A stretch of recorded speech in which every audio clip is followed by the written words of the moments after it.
Saudara, ke sorotan selanjutnya, gara-gara varian Omikron, penambahan kasus harian COVID-19 kini sudah mencapai 5 digit. Kemarin, hampir 11.600 orang positif COVID-19 dan jumlah kasus aktif kini sudah mencapai lebih dari 52.500. Namun, Kementerian Kesehatan mengklaim bahwa kasus COVID-19 di Indonesia paling terkendali di Asia. Kasus COVID-19 di tanah air terus merangkak naik. Kini prediksi Menteri Kesehatan bahwa mayoritas kasus COVID-19 di ibu kota adalah varian Omikron kian nyata. Per 29 Januari, di Rumah Sakit Penyakit Infeksi Sulianti Saroso, Jakarta Utara, keterisian tempat tidur sudah di atas 42%. Padahal rumah sakit ini hanya menerima pasien Omikron dengan gejala berat dan komorbid seperti penyakit hipertensi dan diabetes. Pasien yang masih dirawat sejumlah 59 orang, 41 diantaranya adalah Omikron, yang sisanya adalah non-Omikron dan belum ada hasil. Bor atau ketersediaan tempat tidur sejumlah 42%. Sementara itu di Rumah Sakit Umum Daerah Pasar Rebo, Jakarta Timur, dari 51 tempat tidur isolasi pasien COVID-19 yang disiapkan, 12 diantaranya terisi pasien Omikron. Ini di RSUD Pasar Rebo ada kurang lebih 12 pasien. Di Anggrek ada 8 pasien, di ICU ada 2 pasien, dan di isolasi Pone ada 2 pasien. Kalau yang di ICU biasanya itu kan pasien-pasiennya agak berat ya. Kalau yang di ruang perawatan isolasi khusus ada yang sedang berat ya, seperti itu. Ya kita harus tetap prokes aja, itu yang terpenting. Seperti itu, ya biar tidak terjadi lonjakan kasus seperti yang kemarin-kemarin ya. Jika jumlah pasien COVID-19 terus bertambah, pihak rumah sakit siap menambah ruang perawatan dan tempat tidur. Lonjakan kasus harian COVID-19 juga terus menanjak. Dari kasus harian yang berada di kisaran nyaris 3.000 pada 24 Januari lalu, hanya dalam waktu sepekan, melonjak hingga hampir 4 kali lipat. Per 29 Januari, jumlah penambahan kasus baru bahkan sudah mencapai 5 digit dengan 11.588 kasus. Angka ini adalah angka tertinggi dalam 5 bulan terakhir. Begitu pula dengan positivity rate atau rasio positif COVID-19. Di angka rasio positif harian dari yang hanya 11% pada 24 Januari lalu, terus meningkat hingga 20,33% pada 29 Januari lalu. Sementara jumlah tes hanya di kisaran 261.000 orang. Jika positivity rate atau rasio positif COVID-19 harian sudah berada di angka 20,33%, itu artinya 1 dari 5 orang positif COVID-19. Jika berkaca dari masa lalu yang dianalisis Johns Hopkins University, dengan penambahan kasus harian yang mencapai 11.588 kasus pada 29 Januari kemarin, saat ini kita hanya terpaut sekitar 3.000 kasus dari puncak gelombang COVID-19 yang pertama pada Februari 2021 lalu. Angka itu pun terkendala jumlah tes yang terbatas, sehingga jumlah kasus terkonfirmasi jauh lebih rendah dibandingkan jumlah infeksi sebenarnya. Meski demikian, Kementerian Kesehatan mengklaim bahwa pertumbuhan kasus di Indonesia paling terkendali di Asia. Pertumbuhan kasus COVID-19 di Indonesia tampak landai jika dibandingkan dengan negara tetangga, yakni India, Filipina, Singapura, Malaysia, dan Thailand. Meski demikian, masyarakat tetap diminta waspada dan menyegarakan vaksinasi booster sebagai upaya mencegah keparahan.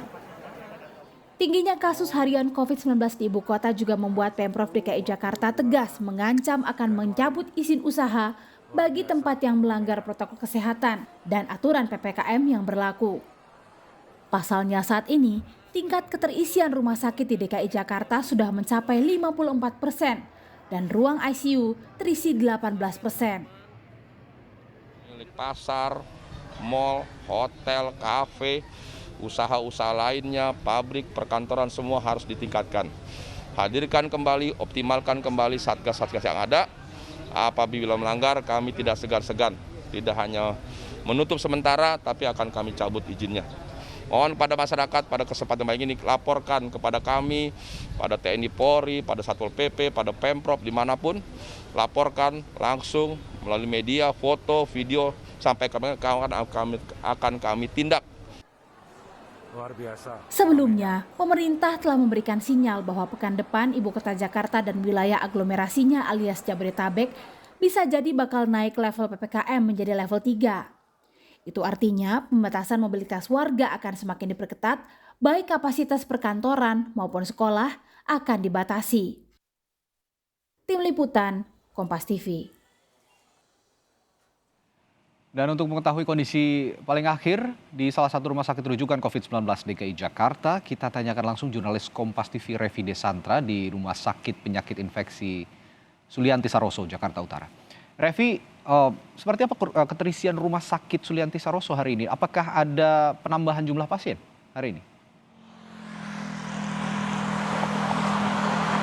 Ya, Radi dan juga saudara, hari ini di RSPI Sulianti Saroso terdapat penambahan jumlah pasien COVID-19 yang dirawat. Dari yang tadinya terdapat 59 pasien COVID-19 yang dirawat pada 29 Januari atau pada hari Sabtu kemarin, hari ini di hari Minggu tanggal 30 Januari 2022 terdapat penambahan 10 pasien, menjadi total ada 69 pasien COVID-19 yang dirawat di RSPI Sulianti Saroso. Nah, dari ke-69 pasien ini juga dapat saya rincikan lebih dalam lagi, yakni ada 43 pasien positif COVID-19 diantaranya yang mengidap varian Omikron, lalu ada 8 pasien yang tidak mengidap varian Omikron atau yang positif COVID-19 tidak memiliki varian Omikron, dan untuk 18 pasien lainnya ini masih menunggu hasil. Nah, untuk ke-18 pasien lainnya ini tadi dari pernyataan Direktur Utama RSPI Sulianti Saroso yakni Dr. Muhammad Syahril, ada dua kemungkinan, yakni adalah mereka mengidap varian Omikron atau tidak, tetapi untuk hal ini masih harus ditunggu untuk hasil dari tes mereka. Nah, lalu juga untuk dari ke-69 pasien ini dapat saya rincikan juga bahwa 43 pasien yang saat ini dirawat di RSPI Sulianti Saroso memiliki gejala dengan komorbid ataupun penyakit bawaan, sedangkan untuk 4 pasien yang dirawat di RSPI Sulianti Saroso memiliki gejala berat dan 2 pasien memiliki gejala kritis. Artinya untuk semua pasien COVID-19 yang saat ini sedang dirawat di RSPI Sulianti Saroso tidak ada yang memiliki gejala ringan, dan mereka semua ini memiliki gejala sedang hingga berat serta memiliki juga komorbid ataupun penyakit bawaan. Nah, lalu bagaimana untuk keterisian tempat tidur di rumah sakit atau di RSPI Sulianti Saroso hingga saat ini? Untuk hari ini sendiri, karena adanya penambahan pasien yang dirawat di RSPI Sulianti Saroso, maka keterisian tempat tidur ataupun bed occupancy rate dari RSPI Sulianti Saroso bertambah menjadi 48%. Dari 145 tempat tidur yang disediakan oleh pihak RSPI Sulianti Saroso, 69 sudah terisi, dan untuk kedepannya tadi dari Dirut RSPI Sulianti Saroso juga mengatakan akan melihat ataupun mengkaji lagi apakah kemudian akan ditambahkan lagi untuk jumlah tempat tidur, dan ini akan dilihat dari jumlah positif COVID-19 yang nantinya akan terjadi di DKI Jakarta. Radi. Baik, Revi, lalu pemerintah mengimbau agar pasien yang tanpa gejala tetap isolasi mandiri di rumah dan hanya yang bergejala yang hingga berat saja yang dirawat di sana. Apakah di sana ada kriteria khusus pasien COVID-19 yang boleh dirawat, Revi? Ya, Radi, memang benar bahwa di RSPI Sulianti Saroso juga mengikuti rujukan ataupun aturan yang ditetapkan oleh pemerintah dan juga Kementerian Kesehatan, yakni untuk yang bisa dirawat di RSPI Sulianti Saroso saat ini untuk pasien yang positif COVID-19 adalah mereka yang mengidap ataupun memiliki gejala sedang, berat, dan juga memiliki komorbid ataupun penyakit bawaan, serta juga mereka yang berusia di atas 45 tahun. Artinya untuk pasien yang memiliki gejala ringan seperti yang sudah dirujuk oleh Kementerian Kesehatan dan juga pemerintah, bahwa ataupun seseorang maksud saya yang dinyatakan positif COVID-19 yang memiliki gejala ringan ini dianjurkan untuk melakukan isolasi mandiri di rumah ataupun di tempat isolasi mandiri terpusat. Lalu bagaimana dengan kriteria ataupun persyaratannya agar seseorang bisa dirawat di RSPI Sulianti Saroso? Tadi dari Direktur Utama RSPI Sulianti Saroso juga mengatakan bahwa untuk pasien ataupun seseorang yang sudah dinyatakan positif COVID-19, mereka harus bisa memperlihatkan surat rujukan dari rumah sakit ataupun tempat isolasi terpusat, seperti contoh saja Wisma Atlet, sebelum akhirnya mereka bisa dirujuk ke RSPI Sulianti Saroso. Artinya untuk mereka yang sekali lagi yang memiliki gejala ringan ini dan juga tidak mendapatkan rujukan dari rumah sakit terpusat, dianjurkan sekali lagi untuk menjalankan isolasi mandiri di rumah. Yang perlu juga menjadi sorotan di sini, Radi dan juga saudara, adalah dengan RSPI Sulianti Saroso hanya menerima pasien COVID-19 bergejala sedang hingga berat. Tetapi untuk keterisian tempat tidur sudah hampir mencapai 50%. Artinya virus COVID-19 dengan varian Omikron ataupun yang tidak memiliki varian Omikron ini masih menyebar luas di Indonesia. Untuk masyarakat masih harus terus mengikuti aturan dari pemerintah dan juga menjalankan protokol kesehatan dengan ketat agar kedepannya bukan hanya kita bisa mengurangi keterisian dari rumah sakit, maksudnya keterisian dari tempat tidur di rumah sakit terkait dengan COVID-19, tetapi juga bisa mengurangi angka positif dari COVID-19 itu secara keseluruhan. Radi. Baik, terima kasih Revi Desantra melaporkan langsung dari RSPI Sulianti Saroso, Jakarta Utara.